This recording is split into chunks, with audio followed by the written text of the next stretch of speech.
In this video, I'm going to recap the Bucs versus the Panthers game. We're starting right now.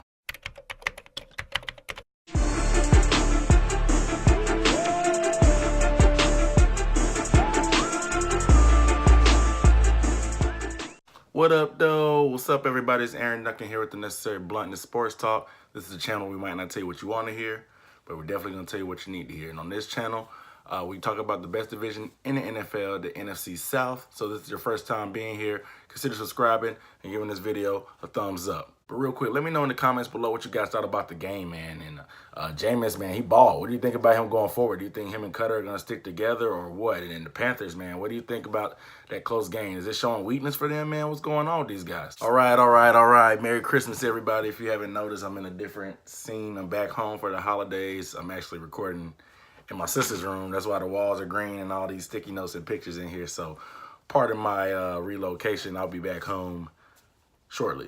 Without further ado, it was a crazy game yesterday. Bucs ended up falling short to the Panthers at the end, 22-19. It was a sloppy game, but it ended up being close. What do you expect from the slugfest in the best division in the NFL? There were a bunch of turnovers and a bunch of field goals. That makes for a sloppy, boring game, but it ended up being exciting nonetheless. Towards the end, Tampa had a ton of success, man, between the 20s. But it was just pretty much the story of it was the red zone. They couldn't convert in the red zone. They were 1 for 6 in the red zone. Like I said, they had to settle for way too many field goals. And that last missed field goal, which has been troubling them all year, ended up being their downfall. I mean, they lost Monday because of a missed field goal. It just seems like that should be priority number one in the offseason. But numbers-wise, Jameis put up some crazy numbers. He's especially off that short week, too. He had a great game Monday with 130-plus passer rating. He had another game with 130-plus passer rating. And for him to do it against a way better defense in Atlanta, one of the best defenses in the NFL with the Panthers, it really says something, man. The third down is really what killed Carolina and really what made the Bucs success for the day. I mean, they got big plays on third down. They converted third downs, but it wasn't just regular conversions. They were big plays. They went 6 for 11 on the day. And, of course, getting on the field and staying on the field makes or breaks the game because it affects time of possession, which makes your defense rest more, which tires the other defense out, and whatever. You guys get how it works. I used to really think that a lot of Jameis stuff was kind of lucky because he tends to just run around and throw stuff up. And now that it's happened so often that this is kind of what it is. I mean, once stuff happens too often, I believe in coincidences, but at the same time, once stuff happens that often, it's like, all right, there's something to this. The red zone's what did them in. Maybe one more touchdown in the game for them probably would have won the game. Even making that field goal might even help the game. You know, who knows what would have happened in overtime. As far as the defense, they played pretty well. As beat up as they were, they kept Carolina off the field. They forced multiple 3-and-outs. Can't really do too much more than that, especially for the turnovers and the scenarios that they were put in. For the Panthers, this is probably the worst game they've played since the Chicago game, and probably was worse than the Chicago game. At least Chicago, they were moving the ball. They just turned it over themselves. This game, they were getting set up in good scenarios by the defense, getting turnovers, and they were still settling for field goals. They went 1 for 5 in the red zone. They had been pretty hot in the red zone up until then, but for them to have such a flat day, it just seemed weird. Like, something seemed off. Like, I'm usually at a certain spot. When I watched the game, it was off for me.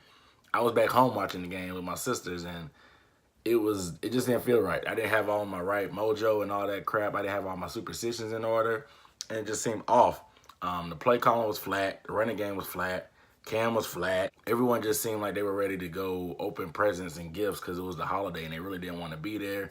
They just expected Tampa to lay down and then the game to be over. It just didn't seem like they had a clear game plan going in. Last week, the first drive, they gave McCaffrey the ball like 8 times on the first drive or whatever it was. And the clear idea was to get Greg Olsen and Christian McCaffrey the ball. This time, it just seemed like they were just running plays, hoping something would work.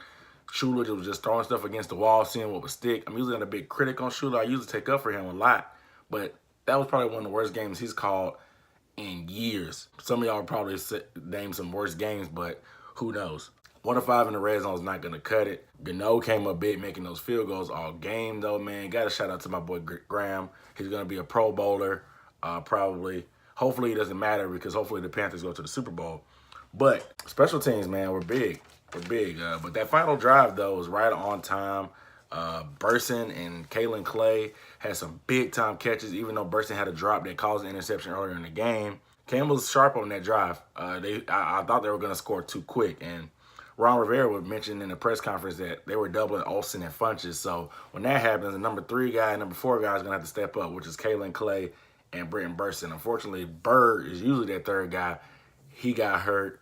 I can see other teams doing this in the future, so those guys are going to have to be big. This could be a formula that people think can stop the Panthers, is to double up those 2 weapons and just see if everybody else can beat it. It happened in the Super Bowl a couple years ago. We'll see if they can find out ways to get other people the ball. That's on Shula. After all that happened, to think that Cam Newton almost salted away the game by fumbling the ball on a shotgun snap on the 2-yard line had my heart in knots. Like, I really almost died from watching that. Like, my heart stopped. I thought he was going to fumble it into the end zone, not just pick it up and burrow in, but came out, like you say, find ways to win. But special teams saved the day.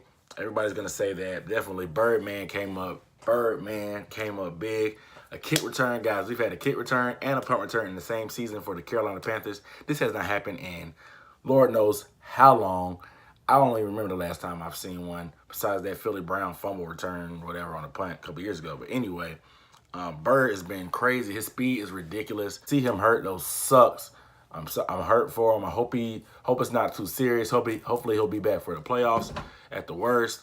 If not next week. He tweaked something in his knee and he wasn't putting a ton of pressure on it. So I don't know. He's a speed guy, so he's definitely going to need that knee to be healthy, because he can be that 3rd receiver we need. Especially with his speed, it's going to be hard for anybody's nickel corner or 3rd string corner to be able to guard them if they're doubling up Funches and Olsen on the outside. Every game won't be pretty, but it's all about finding ways to win, is what Cam said and what Ron Rivera said. Sometimes you need these games, these heart stoppers. And I think they said that they're 7-1 this year in games decided by 7 points or less. And last year they were 2-6. So that's the difference. Last year we were in a lot of games that just didn't go our way. The 15-1 season, those bounces also went that way. This is why they were able to make plays like that towards the end of the game. But with the Saints winning, the slim chances of winning the division are still there, I guess. Just need the Bucs to do some work for the Saints. Do some work for them and play spoiler. And then the Panthers have to handle their business in Atlanta. So it's going to be a great game. That game got flexed to 425, thank goodness, because I'm going to the game. I will be at the game. And it won't ruin my New Year's celebrations at the end of the night. So without that, I'm Aaron Duncan signing off. You guys let me know what you thought about the game in the comments below. I'm out.